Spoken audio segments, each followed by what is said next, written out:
বানকাবাং মিচিং সংগঠনসমূহৰ apex body এই মিচিং বানকাবাঙৰ আজি ফাউণ্ডেশ্যন ডে চিলাপথাৰত অনুষ্ঠিত হৈছে। ইয়াতে আজি দিনজোৰা কাৰ্যসূচী, গোটেই দিনজোৰা কাৰ্যসূচীৰে মিচিং সমাজত যিখিনি সামাজিক বিষয় আছে, এই সামাজিক বিষয়বোৰত যিখিনি সংস্কাৰ প্ৰয়োজন, তাৰ কাৰণে আমি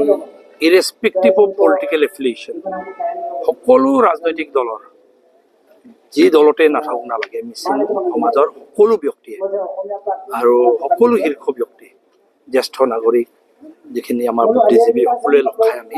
আজি দিনজোৰা কাৰ্যসূচী আছে, কাৰ্যসূচীৰে আলোচনা কৰি মিচিং সমাজত যিখিনি সমাজটোক শক্তিশালী কৰাৰ কাৰণে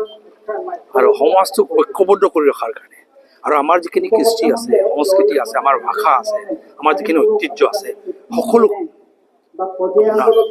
বচাই ৰখাৰ কাৰণে, বিশেষকৈ গ্ল'বেলাইজেশ্যনৰ যুগত আমাৰ নিজৰ সমাজটোক আমি এই গ্ল'বেলাইজেশ্যনৰ যুগত এই সৰু সমাজটোক কেনেকৈ বান্ধি ৰখা যায়, এক কৰি ৰখা যায়, আমাৰ ঐতিহ্য কেনেকৈ বচাই ৰখা যায়, তাৰে বিতংভাৱে আজি আলোচনা হ'ব। আৰু এটা মীমাংসাৰ ফালে লাহে লাহে যিহেতু 101 বছৰ হৈছে, চেণ্টুৰী আমি চেলিব্ৰেশ্যনো কৰিলোঁ যোৱা বছৰ। আৰু মই ভাবোঁ এতিয়া যিটো পদক্ষেপ বানকাবাঙে লৈছে আৰু 10-20 বছৰৰ ভিতৰত যিখিনি সংস্কাৰ প্ৰয়োজন জাতিটোক লৈ আৰু যিখিনি জাতিটোৰ ঐতিহ্যক বচাই ৰখাৰ কাৰণে যিটো এটা প্ৰচেষ্টা, সেই প্ৰচেষ্টাবোৰ সফল হ'ব।